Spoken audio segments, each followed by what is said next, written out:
And I think there's so much interest on, on the comment section for the work that you're doing. And some people are asking about the website. It's hindugenocide.com.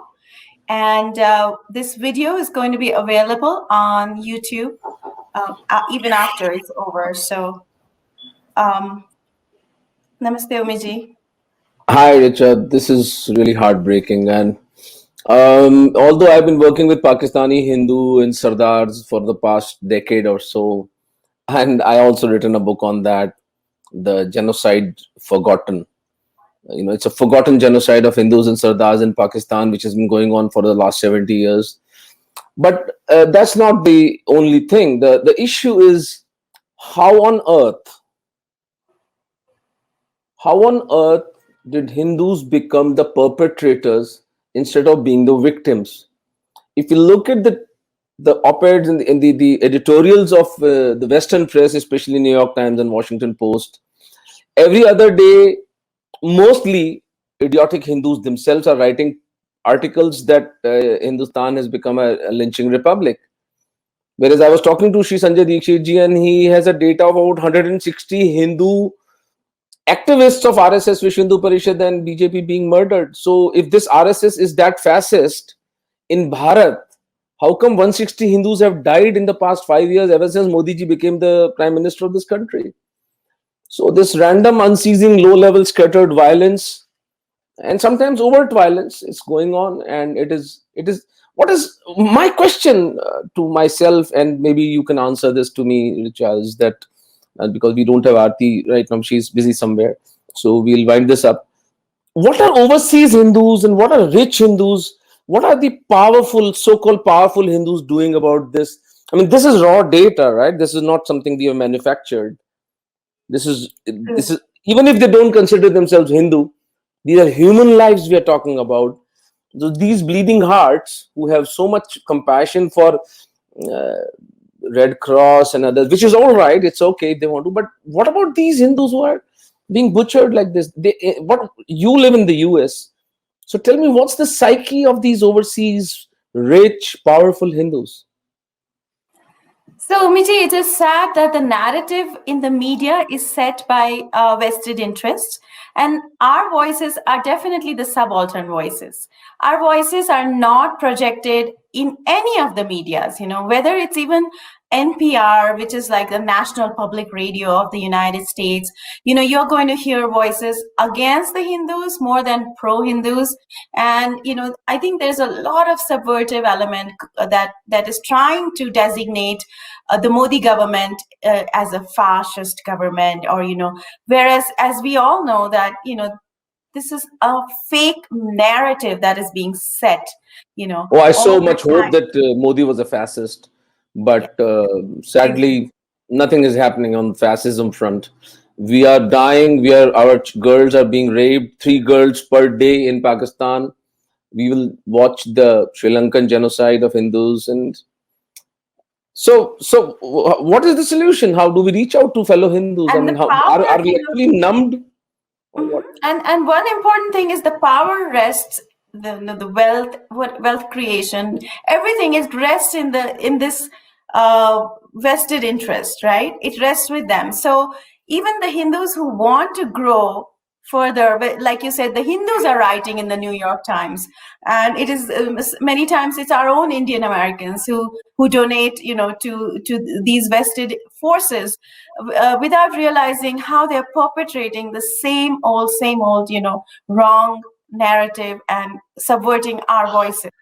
So what's the way out? What's the solution? But luckily, we have platforms like the social media platforms, Omiji. So hopefully things will get better. People will start waking up. And I think it has happened. I used to be a left liberal once. So, I figured out over time through some of the social media narratives and to understanding that, what is the real truth. So, social media, you have been very hardly worked upon, ma'am. So don't say that. Don't give the credit to social media. That's reading. But I hope Hindu leadership takes notice of this. The Sangh, the BJP, the RSS, and the Vishwa Hindu Parishad are watching this. and stop peddling lies of Ganga Jamuna Tehzeeb, because there is no Ganga Jamuna Tehzeeb. It's a white lie. I hope they take notice of this genocide and take up the necessary action, taking these matters to the United Nations, to the human rights organizations globally. We Yes. need to have a well-oiled, well-funded, well-researched documentation of all this, and then take it to the global community. I hope the Hindu leadership is watching this, and that's the good thing happening, that we have these videos on the Jaipur Dialogues now. So if Yes. anybody wants to refer to this, we'll constantly keep sharing these videos with the global population, and especially the Hindu leadership. I hope they're awakened out of their slumber and their pusillanimous attitude. So let's see. Let's go to the next project. Thank you so much for indulging me. Thank you, Omiji. So the next project, I think Omiji hinted on a little bit. So Omiji or Dr. Umendra Ratnu and Jayo Hujaji, they run Nimittekam India, and the need to establish a much bigger network for Nimittekam, I think, lies very strongly on the shoulders of the NRI population, or the non-resident Indian population, because there are so many Hindus in Pakistan, Bangladesh, and Afghanistan. Though the CAA will help these people come to India, but there is a very important service that people can do by establishing Nimittekam chapters, across the world. Maybe have some other sort of, networking in even, in, say, for example, North America region, in Africa, maybe, in the Caribbean, so wherever, Fiji, Mauritius, wherever there are Hindus, they need to come up and help out with this process of helping these persecuted minorities of Pakistan, Bangladesh, and Afghanistan to move out of there and rebuild their lives in other countries.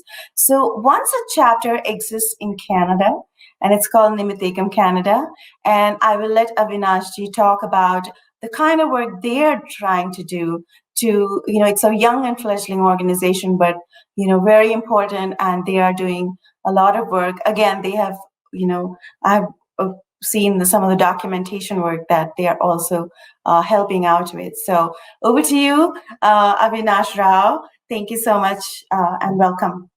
Sat, this is Avinash Kumar. I represent Nimittekam Canada, uh, and I will shortly present to you my project proposal for Nimittekam Canada. I am one of the directors of Nimittekam Canada, based in Toronto.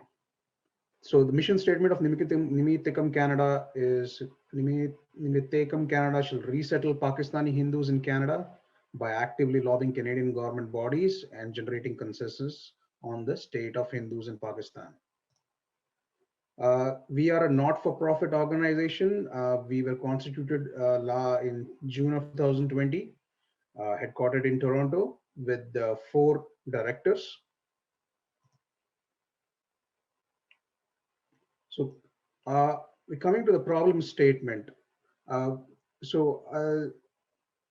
the violence committed on Pakistani Hindus is a known thing.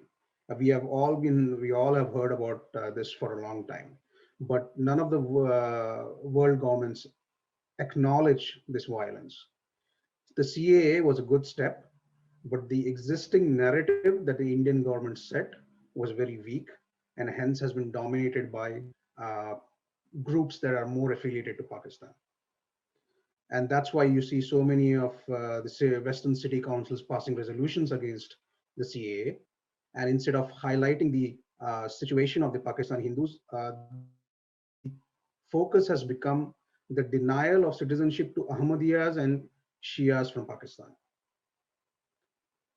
Uh, Secondly, Canada accepts refugees from all religious denominations from all over the world, except the Hindu refugee seeker seems to be very much missing from this statistic. So Nimittekam Canada is trying to lobby the Canadian government so that we can highlight these issues and get the Canadian government to acknowledge the violence committed on Pakistani Hindus and accept them as refugees in their own countries. Thirdly, the Pakistani Hindus that have escaped to India do not have good means of survival to lead a dignified life and flourish over there. In opposition, Canada can provide a much better life to these Hindus, and we can work together to develop their skills so that they'll be much more suited for the Canadian work environment. And lastly, the Canadian Hindu population is a political non-entity. We do not have any political force, and hence our numbers of committed Hindus need to be shored up by getting more Hindus into the population so that we can vote as a political bloc in Canada.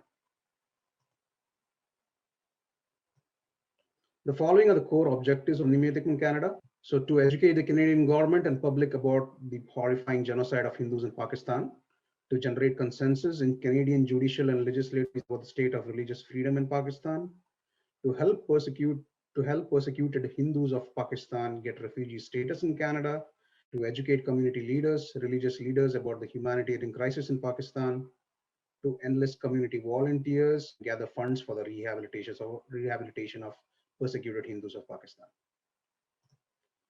Now, since we have established in June 2020, in the last 6 months, these have been our key achievements.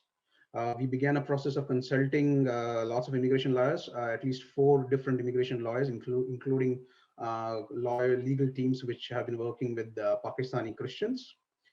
We have hired a researcher and documenter and we have successfully documented at least 200 cases of atrocities on minor girls and women of Hindu origin in Pakistan in the last 3 years. We also have built a team of part-time volunteers, 10 of them, who have varying and different skill sets. And since the start of our organization, in the last quarter of 2020, we raised approximately $2,000 from around 50 donors. Now, these funds have remained unutilized for most of the part because the directors are right now financing using personal finances to carry out these activities like hiring contract researchers or consulting immigration lawyers. The legal and technical consultation of refugee law. The following we consulted at least 4 legal teams and try to understand the refugee landscape of Canada, and we have built a solid plan in terms of short-term and long-term plans of even those who do not qualify refugee status and those who do qualify to come into India. So the left-hand side part is for those who do not qualify as UN refugees, and we have long-term plans for that. For example, getting sponsorship holders agreement and to lobby the Canadian government. For those who can come to Canada, we plan to talk with businesses, student bodies, and temples to get them either student visas or agricultural work permits or visitor visas or any kind of other work permits that we can. Now, the following are the primary challenges of Nimittekam. Nimittekam Canada's, our progress has been severely limited because most of our directors and our core members are part-time workers. They're very active in their professional life, and they have to balance both the organization and their career. So our outreach to the public has been restricted because we have not been able to hire dedicated social media handlers for a long run, and that has affected our donation campaign. And fourth, we need to start a outreach program to the legislators, Canadian legislators and judicial officials. So we are in the process of documenting all the cases, the kidnappings and the cases of violence against Pakistani Hindus into a dossier, for which we need to hire 2 dedicated research assistants or documenters. And at least 1 senior member of our organization will need to be on a full-time basis to direct this team to achieve our strategic goals. So following is a plan for 2020, 2021, hire social media campaigners, researchers, documenters, funding campaigners, complete a dossier on the genocide in Pakistan, reach out to Canadian legislators, hopefully by November 2021, strategic flyers and brochure campaigns all throughout the year. Sponsorship agreement holders process will undergo filing in this year. Get Pakistani Hindu refugees at least in bulk, at least in a larger number as opposed to just individual cases. Next, we are planning also the charity status for organization is also underway. And until we get the SHO, individual immigration cases will be supported with the help of student bodies and temples and other businesses.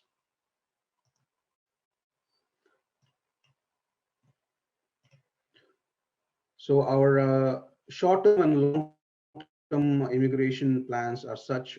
In the long term, we plan to lobby the Canadian government to give an approval for eligible Pakistani Hindu individuals and families for asylum in Canada directly from Pakistan. The short-term plan is that Nimittekam Canada gets the sponsorship holders agreement, and we can sponsor a small group of refugees every year. That will be the quota given to us by Canadian government. And the immigration plan, until we get the SHO, like I said earlier, is to support these individual cases with the help of employers, student bodies, and temples. Now, the following is our hiring plan for and other expenses that we have planned out for the next 3 years. Our estimate is that in the 3 years funding that we get, Nimittekam Canada, we will be able to become a self-sustaining organization, and we will be able to generate our own funds and campaign effectively to reach to the public more effectively and campaign for funds. So we have four positions in total that we are going to hire for. 5 of which will be hired from India, and 1 will be in Canada. In total, with all the annual legal expenses, the administrative expenses, and the hiring expenses, we are targeting an amount for $372,000 for whole of 3 years. That's close to almost a little more than 100,000, 120,000 more for 3 years. And with this, I close my presentation and my project proposal. Hari Om. Thank you, VSI. Dhanyawad aapka that you gave us an opportunity to present Nimittekam Canada on your platform.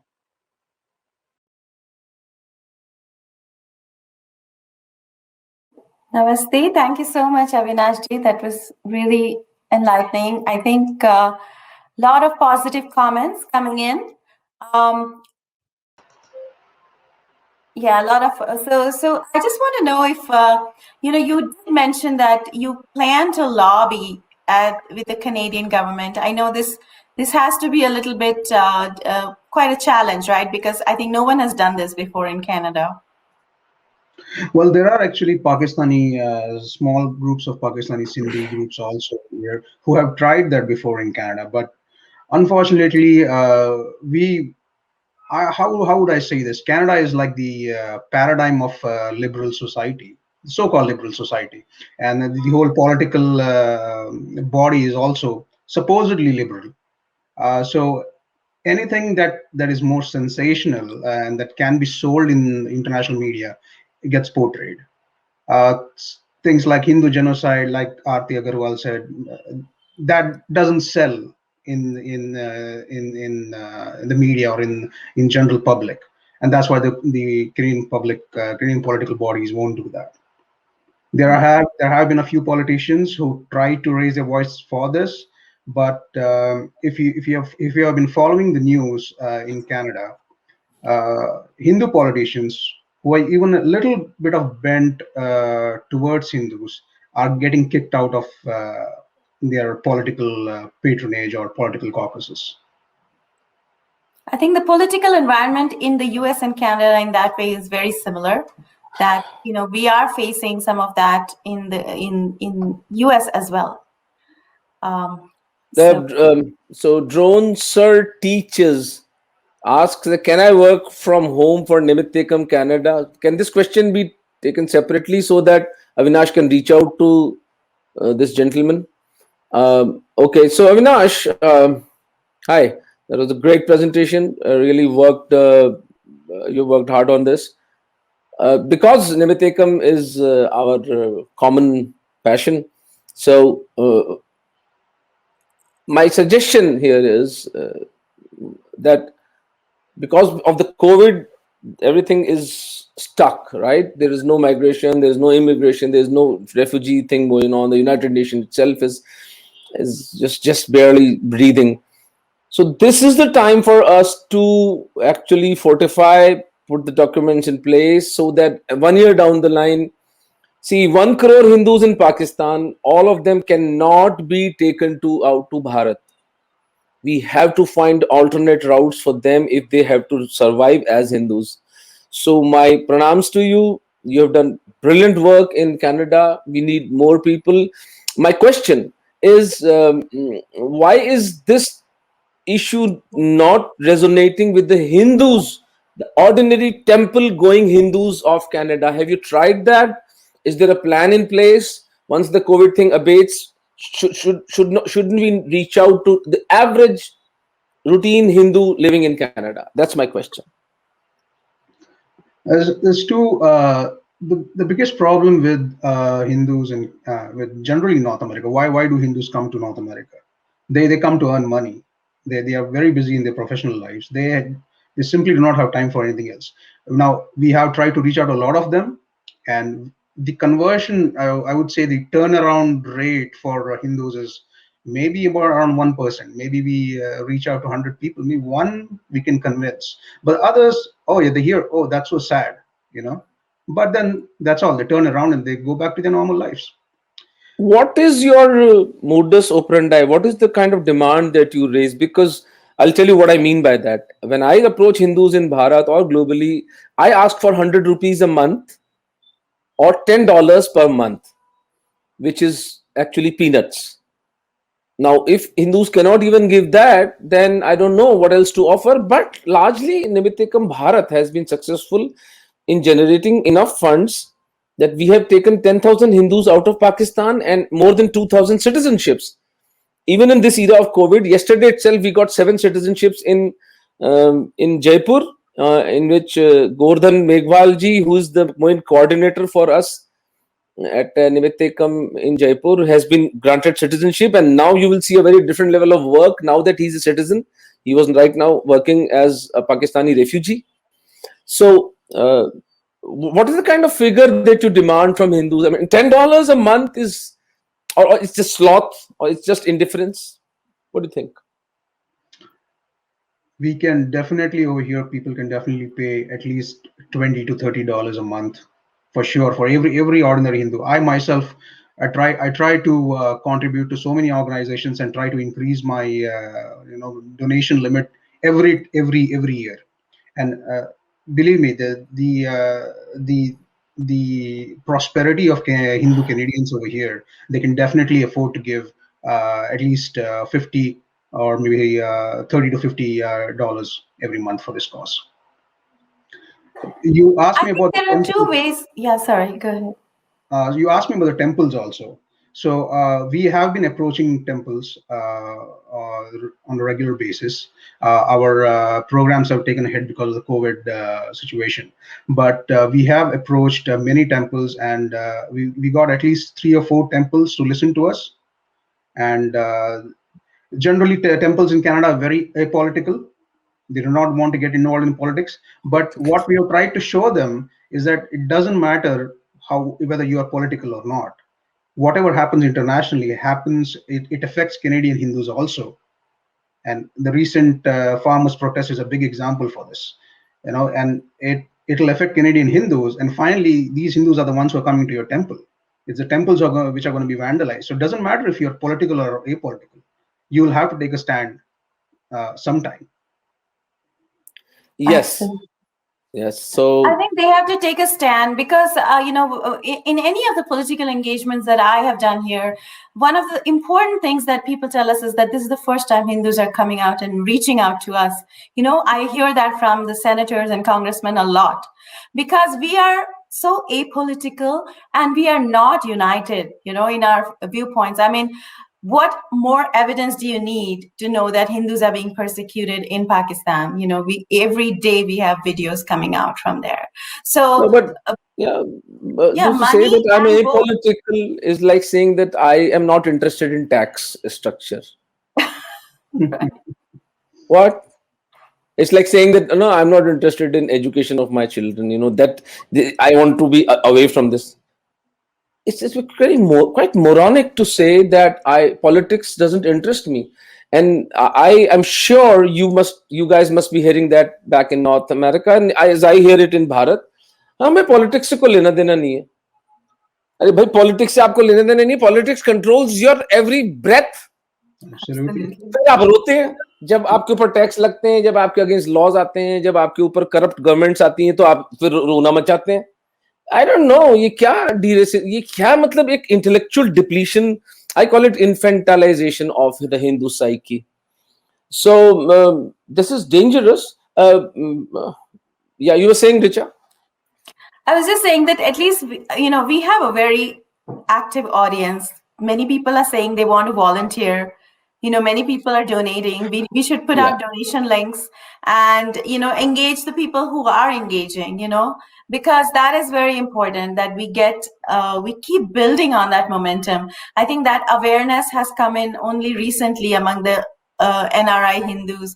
We are settling down here, and the government back home is strong enough that it has engaged the NRI audience. That is also an important thing. People are for the first time excited about what's going on in India, all over the world, not just the NRIs, everybody. So we need to capitalize on that and keep going. And that is the reason so much subversion and so many fake narratives are going on right now, because that strength of the Hindu or the Indian American is very visible now to people. Okay, so now we'll just wind it up by saying that it's my offer that once this COVID thing abates, I will personally bring two Pakistani Hindus and Sikhs. We are also working for the Sikh brothers of Sahodaras in Pakistan, because they are living horrible lives there. Shame on these Khalistanis who do not ever raise the issue of the Sikh genocide happening in Pakistan. Shame on them. I will personally bring these Pakistani Hindus and Sikhs to the temples, and let's take them to the priests, let's take them to the Hindus and show them, let these people speak their plight from their own mouths, and let's see how Hindus remain indifferent to that. Thank you so much, Avinash. May Ma Bhavani protect you. Thank you Jai so Hind. much. Har Har Mahadev.